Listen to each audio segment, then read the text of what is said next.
ಹರಿ ಓಂ ಹರೇ ಶ್ರೀನಿವಾಸ. ಸರಸ್ವತಿ ಶ್ರೀವಾರಿ ಚಾನಲ್ಗೆ ಸ್ವಾಗತ. ಸ್ನೇಹಿತರೆ ನೋಡಿ, ಈ ಮಾರ್ಗಶಿರ ಮಾಸದಲ್ಲಿ ಬರುವಂತಹ ಈ ಧನುರ್ಮಾಸ ತುಂಬಾ ವಿಶೇಷವಾದ ಮಾಸ ಆಗಿದೆ. ಈ ಮಾಸ 14ನೇ ತಾರೀಕು ಡಿಸೆಂಬರ್ ಏನು ವೃಶ್ಚಿಕ ರಾಶಿಯಿಂದ ಧನುರ್ ರಾಶಿಗೆ ಪ್ರವೇಶ ಮಾಡ್ತಾರೆ.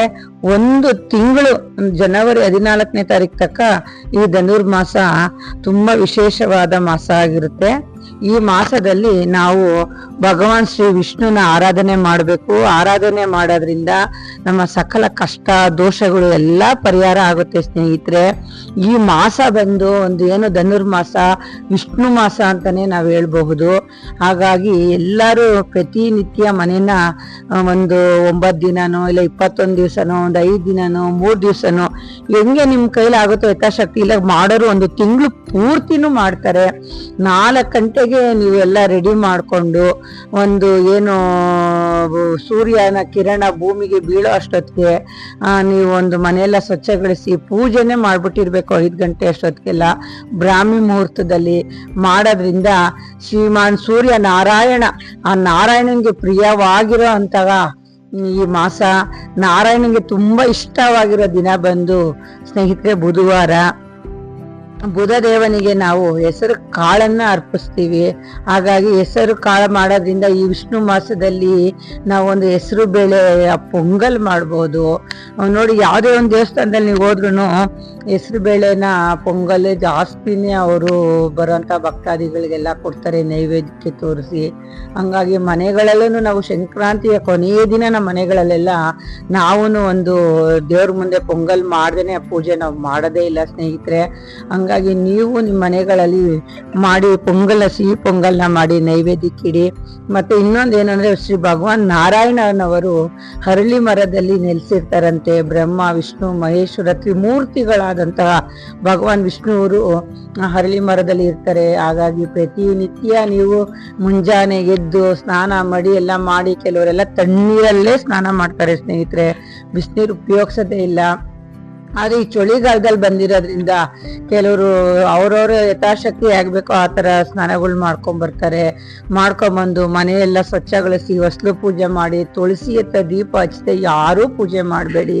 ಯಾಕಂದ್ರೆ ಮುಖ್ಯವಾಗಿ ನಮ್ಮ ದ್ವಾರದಲ್ಲಿ ಇರೋವಂಥದ್ದೇ ನಮ್ಮ ಶ್ರೀಮಾನ್ ತುಳಸಿ ಮಾತೆ. ಅವ್ರಿಗೆ ಒಂದು ಆರಾಧನೆ ಮಾಡಿ, ತುಳಸಿ ಕಟ್ಟೆ ಪೂಜೆ ಮಾಡಿ, ಮನೆಯೆಲ್ಲ ಸ್ವಚ್ಛ ಮಾಡಿ, ಮನೆಯೊಳಗಡೆ ಒಂದು ದೀಪಾರಾಧನೆ ಮಾಡಿ, ನೀವು 4:15 ಅಷ್ಟೊತ್ತಿಗೆಲ್ಲ ದೇವಸ್ಥಾನಗಳಿಗೆ ಹೋಗಿ ಒಂದು ನವಗ್ರಹ ಪೂಜೆ ಮಾಡಿ, ನವಗ್ರಹನ ಒಂದು 9 ಸುತ್ತೋ 3 ಸುತ್ತೋ ನೀವು ಸುತ್ತು ಬಿಟ್ಟು,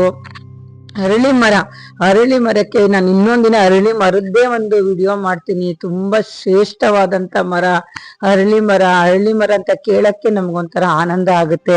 ಅರಳಿ ಮರನ ನೀವೊಂದು 9 ಸುತ್ತು 5 ಸುತ್ತು ಅದನ್ನು ನೀವು ಯಥಾಶಕ್ತಿ ಸುತ್ಕೊಂಡು ಅರಳಿ ಮರದೊಂದು ಪೂಜೆ ಮಾಡಿ. ನಾಗರ ಕಟ್ಟೆ ಇರುತ್ತೆ, ನಾಗಪ್ಪನ ಕಟ್ಟೆಗಳನ್ನ ಸುತ್ತೋದ್ರಿಂದ. ಯಾಕೆ ಅಂದ್ರೆ ಈ ವಿಶೇಷವಾಗಿ ಮಾಸದಲ್ಲಿ ದೇವರುಗಳು ಭೂಲೋಕಕ್ಕೆ ಸಂಚಾರ ಮಾಡ್ತಾರಂತೆ.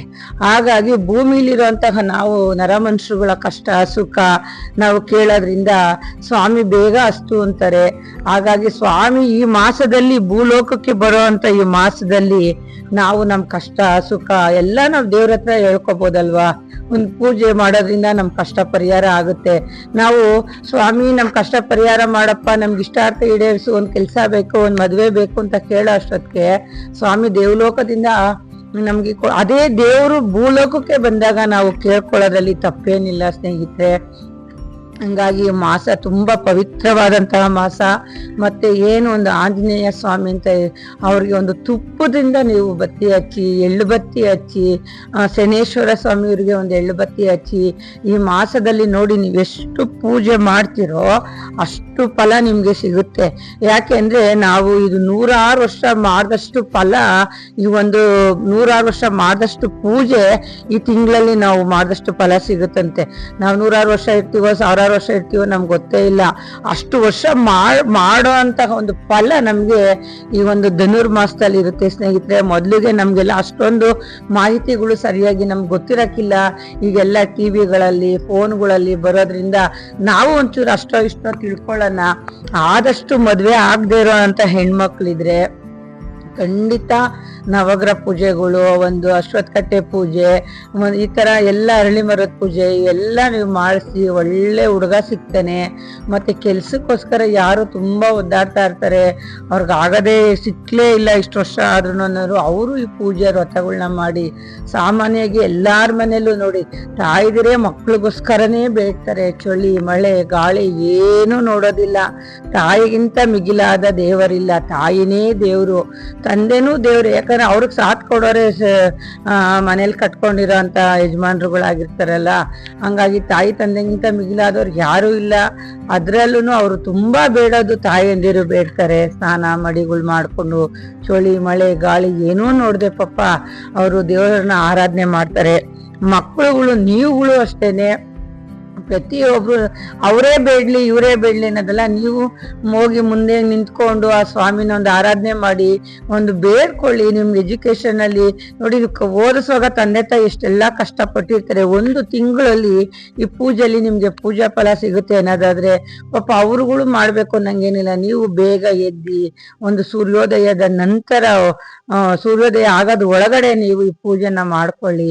ಮನೇಲಿ ಬೆಳಗ್ಗೆ ಎದ್ದು ವಿಷ್ಣು ಸಹಸ್ರನಾಮ ಆನ್ ಮಾಡ್ಬಿಡಿ ಸ್ನೇಹಿತರೆ. ಇಲ್ಲ ನಿಮಗ್ ಬಂದ್ರೆ ನೀವ್ ಹೇಳಲಿಲ್ಲ ಅಂದ್ರೆ ಆನ್ ಮಾಡಿ. ವಿಷ್ಣು ಮಾಸ ಇದು, ಭಗವಾನ್ ಶ್ರೀ ವಿಷ್ಣು ಮಾಸದಲ್ಲಿ ನೋಡಿ ವೈಕುಂಠ ಏಕಾದಶಿನೂ ಬರುತ್ತೆ. ಸ್ವರ್ಗದ ಬಾಕ್ಲೆ ತೆಗೀತದಂತೆ ಈ ಮಾಸದಲ್ಲಿ. ಅಂತ ಮಾಸದಲ್ಲಿ ನಾವು ಈಗ ಕಾಲಿಡ್ತಾ ಇದೀವಿ. ಹಾಗಾಗಿ ನಿಮ್ಗೆಲ್ಲಾರ್ಗು ಹೇಳೋದು ಇಷ್ಟೇನೆ, ಪ್ರತಿಯೊಬ್ರು ಮನೆಗಳಲ್ಲಿ ಪೂಜೆ ಮಾಡದೆ ದೇವಸ್ಥಾನಗಳಿಗೆ ಹೋಗ್ಬೇಡಿ. ಯಾಕಂದ್ರೆ ಮನೇಲಿ ಮೊದ್ಲು ಮನೆ ದೇವ್ರಿಗೆ ನೀವು ದೀಪ ಹಚ್ಚಿ ಆ ನಂತರ ನೀವು ದೇವಸ್ಥಾನಗಳಿಗೆ ಹೋಗ್ಬೇಕು ಸ್ನೇಹಿತರೆ. ಮನೇನೆ ಮಂತ್ರಾಲಯ ಅಂತ ಮೊದ್ಲು ಮನೇಲಿ ಪೂಜೆ ಮಾಡಿ, ನಾನು ಹೇಳ್ದಂಗೆ ಎಲ್ಲ ಸ್ವಚ್ಛ ಮಾಡ್ಕೊಂಡು ಒಂದು ದೀಪಾರಾಧನೆ ಮಾಡಿ, ಎಳ್ಳುಬತ್ತಿಗಳನ್ನ ನೀವು 9 ವಾರನೋ 10 ವಾರನೋ ನಿಮ್ಮ ಯಥಾಶಕ್ತಿ ನೀವು ಒಂದು ಎಳ್ಳುಬತ್ತಿನ ಹಚ್ಕೊಂಡು ಮಾಡಿ. ಮತ್ತೆ ಈ ಮಾಸದಲ್ಲಿ ಕೆಲವೊಂದು ದಾನ ಇದೆ ಸ್ನೇಹಿತರೆ. ಆ ದಾನ ಏನಪ್ಪಾ ಅಂದ್ರೆ ಒಂದು ತುಪ್ಪ ದಾನ, ಉಪ್ಪು ದಾನ, ವಸ್ತ್ರದಾನ, ಗೋದಾನ, ಭೂದಾನ. ಈ ದಾನಗಳಿಂದ ಮಾಡೋದ್ರಿಂದ ತುಂಬಾ ಫಲ ಸಿಗುತ್ತೆ. ಈ ದಾನನ ಯಾರಿಗಪ್ಪ ಮಾಡ್ಬೇಕು ಅಂದ್ರೆ ಬ್ರಾಹ್ಮಣರಿಗೆ ಮಾಡ್ಬೇಕು. ಬ್ರಾಹ್ಮಣರು ದೇವರ ಸ್ವರೂಪಿಗಳಾಗಿರುವಂತಹ ಬ್ರಾಹ್ಮಣರು ಭೂಸುರರು ಅಂತೆ. ಅವರು ಭೂಮಿಗೆ ಅವರು ಸುರರಂತೆ. ಹಾಗಾಗಿ ನಾವು ದೇವ್ರನ್ನ ಡೈರೆಕ್ಟ್ ಆಗಿ ನೋಡಕ್ಕೆ ಆಗೋದಿಲ್ಲ, ಅವ್ರ ಮುಖಾಂತರ ನಾವು ದೇವ್ರಗಳನ್ನ ನಾವು ಕಾಣ್ತೀವಿ. ಹಾಗಾಗಿ ಆ ಬ್ರಾಹ್ಮಣರಿಗೆ ನಾವು ಈ ವಸ್ತ್ರದಾನ, ಭೂದಾನ, ಗೋದಾನ, ಉಪ್ಪು, ಸಕ್ಕರೆ, ಇದು ಏನಪ್ಪ ತುಪ್ಪ, ಈ ತರ ನಾವು ಅವ್ರಿಗೆ ದಾನ ಮಾಡಿ ಅವ್ರ ಕಾಲಿಗೆ ಬಿದ್ದು ನಮಸ್ಕಾರ ಮಾಡ್ಕೊ ಬರೋದ್ರಿಂದ ದೇವ್ರಿಗೆ ಪ್ರೀತಿ ಆಗುತ್ತಂತೆ, ದೇವ್ರಿಗೆ ಸಂತೃಪ್ತಿ ಆಗುತ್ತಂತೆ. ಇದು ಸತ್ಯವಾದ ಮಾತು.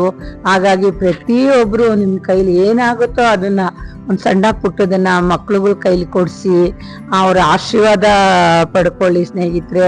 ಯಾಕಂದ್ರೆ ಹಿರಿಯರ ಆಶೀರ್ವಾದ, ಮತ್ತೆ ಅವ್ರು ಬೆಳಗ್ಗೆ ಎದ್ದು ದೇವ್ರನ್ನ ಮುಟ್ಟಿ ದೇವ್ರನ್ನ ಒಂದು ಆರಾಧನೆ ಮಾಡಿರ್ತಾರೆ. ಹಾಗಾಗಿ ಅವ್ರಿಗೆ ಆಶೀರ್ವಾದ ತಗೊಳ್ಳಿ, ನಿಮ್ಗೆಲ್ಲ ಒಳ್ಳೇದಾಗ್ಲಿ. ಮರಿದೇನೆ ಅರಳಿ ಮರಕ್ಕೆ ದೀಪ ಹಚ್ಚಿ ಮನೇಲೂ ಪೂಜೆ ಮಾಡಿ. ಈ ಮಾಸ ವಿಷ್ಣು ಮಾಸ ಆಗಿರೋದ್ರಿಂದ ನೀವೇನ್ ಅನ್ಕೊಂಡ್ರು ಈ ಕಷ್ಟ ಪರಿಹಾರ ಆಗುತ್ತೆ. ನೀವೊಂದ್ ತಿಂಗಳು ಪೂರ್ತಿ ಮಾಡ್ಲೇಬೇಕು ಅನ್ನಂಗೆ ಏನಿಲ್ಲ ಸ್ನೇಹಿತರೆ. ಯಥಾಶಕ್ತಿ ನೀವು ಮೊದಲನೇ ದಿವಸನೇ ನೀವು ಸಂಕಲ್ಪ ಮಾಡ್ಕೊಬಿಡಿ, ನಾನು 9 ದಿವಸ ಮಾಡೋದು, ಇಲ್ಲ ನಾನು 21 ದಿವಸ ಮಾಡ್ತೀನಿ, ನಾನು 5 ದಿವಸ ಮಾಡ್ತೀನಿ. ಕೆಲವ್ರು ಏನ್ ಮಾಡ್ತಾರೆ, ಸಂಕ್ರಾಂತಿ ಹಬ್ಬನ ಸಿಗಿಸ್ಕೊಂಡು ಈ ಪೂಜೆನ ಪ್ರಾರಂಭ ಮಾಡ್ತಾರೆ ಸ್ನೇಹಿತರೆ. ಯಾಕೆಂದ್ರೆ ಸಂಕ್ರಾಂತಿ ಹಬ್ಬದ ದಿವಸ ಕೆಲವರೆಲ್ಲ ಮನೇಲಿ ಪೂಜೆ ಮಾಡಿ ಇಷ್ಟು ಪೂಜೆ ನಮ್ದು ಮುಕ್ತಾಯ ಆಯ್ತು ಅಂತ ತಗೊಂಡೋಗಿ ದೇವಸ್ಥಾನಗಳಲ್ಲಿ ಎಳ್ಳು ಬೆಲ್ಲ ಎಲ್ಲ ಕೊಟ್ಟು ಪೂಜೆ ಬರ್ತಾರೆ. ನಿಮ್ ಶಕ್ತಿ ಇದೆ ಒಂದು ದಿನ ಈ ಧನುರ್ಮಾಸದಲ್ಲೇನೆ ಒಂದು ದಿನ ವಿಷ್ಣು ದೇವರಿಗೆ ಒಂದು ಅಭಿಷೇಕ, ಒಂದು ಪೂಜೆ, ಒಂದು ಪ್ರಸಾದ ಕೊಡಿ. ಬಂದಂತಹ ಭಕ್ತಾದಿಗಳಿಗೆ ಸಂತೃಪ್ತಿ ಆಗ್ತಾರೆ. ನಿಮ್ ಕುಟುಂಬಕ್ಕೆಲ್ಲ ಒಳ್ಳೇದಾಗ್ಲಿ ಸ್ನೇಹಿತರೆ. ನನ್ನ ಈ ವಿಡಿಯೋ ಇಷ್ಟ ಆದ್ರೆ ಸಬ್ಸ್ಕ್ರೈಬ್ ಆಗಿ, ಲೈಕ್ ಮಾಡಿ, ಶೇರ್ ಮಾಡಿ. ಏನಾನ ತಪ್ಪು ಹೇಳಿದ್ರೆ ಕ್ಷಮಿಸಿ. ಯಾಕೆಂದ್ರೆ ನಾನು ಈ ಒಂದು ವಿಡಿಯೋ ಮಾಡೋದ್ರಿಂದ ನನಗೂ ಒಂದು ಖುಷಿ ಸಿಕ್ಕಿದೆ. ನಾವು ಈ ಪೂಜೆಯನ್ನ ಮಾಡ್ತಾ ಇದ್ದೀವಿ. ನೀವು ನಿಮ್ಮ ಮನೆಗಳಿರೋ ಕಷ್ಟನೆಲ್ಲ ಬಗೆಹರಿಸಿ ಒಂದು ಅಶ್ವತ್ಥ ಕಟ್ಟೆ, ಒಂದು ಅರಳಿ ಕಟ್ಟೆ, ಒಂದು ನವಗ್ರಹ ಕಟ್ಟೆ ಈ ಮಾಸದಲ್ಲಿ ಬ್ರಾಹ್ಮಿ ಮುಹೂರ್ತದಲ್ಲಿ ಸುತ್ತಿ ಸ್ನೇಹಿತರೆ. ತುಂಬಾನೇ ಒಳ್ಳೇದಾಗುತ್ತೆ. ಹರಿ ಓಂ, ಹರೇ ಶ್ರೀನಿವಾಸ. ಮತ್ತೆ ಯಾರು ದೂರ ಇರೋ ದೇವಸ್ಥಾನಗಳಿಗೆ ತುಂಬಾ ತೊಂದರೆ ತಗೊಂಡು ಹೋಗ್ಬೇಡಿ. ಅಕ್ಕಪಕ್ಕ ಇರೋಂತ ದೇವಸ್ಥಾನಗಳಿಗೆ ಹೋಗಿ ದೇವಸ್ಥಾನಕ್ಕೆ ಹೋಗಕ್ ಆಗ್ಲೇ ಇಲ್ಲ ಅಂದ್ರೆ ನೀವು ನಿಮ್ಮ ಮನೇಲಿ ಪೂಜೆ ಮಾಡಿ ನಿಮ್ಮ ಮನೇಲಿ ತುಳಸಿ ಕಟ್ಟೆನ ನೀವೊಂದು 9 ರೌಂಡ್ 5 ರೌಂಡ್ ಹಿಂಗೆ ಸುತ್ತಿ ಸ್ನೇಹಿತರೆ. ನೀವು ಬೇಕಾದ್ರೆ ಒಂದು 3 ದಿವಸ ಆದ್ರೂ ದೂರ ಇದೆ ನಿಮ್ಗೆ ಹತ್ರ ಇಲ್ಲ ದೇವಸ್ಥಾನ ಅಂತ ಅಂದ ಮಟ್ಟಿಗೆ ಬಂದ್ರೆ ನೀವೊಂದು 3 ದಿವಸನೋ 5 ದಿವಸನೋ ನಿಮ್ಮ ಯಜಮಾನ್ರುಗಳ ಜೊತೆ ಹೋಗಿ. ಕತ್ಲೆಗಳಲ್ಲಿ ಒಬ್ಬೊಬ್ರೆ ಹೋಗ್ಬೇಡಿ. ಯಾಕೆ ಅಂದ್ರೆ ಸಣ್ಣ ಪುಟ್ಟ ಅನಾಹುತಗಳು ಆಗುವಂತ ಸಂದರ್ಭಗಳಲ್ಲಿ ಈ ಒಂದು ಮುನ್ನೆಚ್ಚರಿಕೆ ತಗೊಂಡು ನಾವು ಮಾಡ್ಬೇಕು. ಆದಷ್ಟು ನಿಮ್ಮ ಮನೆಗಳಲ್ಲಿ ಮಾಡಿ ಒಂದು 3 ವಾರ 5 ವಾರ ಹೊರಗಡೆ ಮಾಡ್ಕೊಂಬನ್ನಿ ಸ್ನೇಹಿತರೆ. ಎಲ್ಲಾರ್ಗೂ ಒಳ್ಳೇದಾಗ್ಲಿ. ಈ ವಿಡಿಯೋ ಇಷ್ಟ ಆದ್ರೆ ಸಬ್ಸ್ಕ್ರೈಬ್ ಮಾಡಿ, ಲೈಕ್ ಮಾಡಿ, ಶೇರ್ ಮಾಡಿ. ನನಗೆ ಸಪೋರ್ಟ್ ಮಾಡ್ತಾರಂತ ಎಲ್ಲ ನನ್ನ ಸ್ನೇಹಿತರಿಗೆ ನನ್ನ ನಮಸ್ಕಾರ. ಮತ್ತು ಈ ಮಾಸ ತುಂಬಾ ಪವಿತ್ರವಾದ ಮಾಸ ಸ್ನೇಹಿತರೆ. ಈ ಮಾಸನ ಯಾರೂ ಮಿಸ್ ಮಾಡ್ಕೋಬೇಡಿ. ಎಲ್ಲಾರ್ಗೂ ಒಳ್ಳೇದಾಗ್ಲಿ. ಹರಿ ಓಂ ಹರೇ ಶ್ರೀನಿವಾಸ.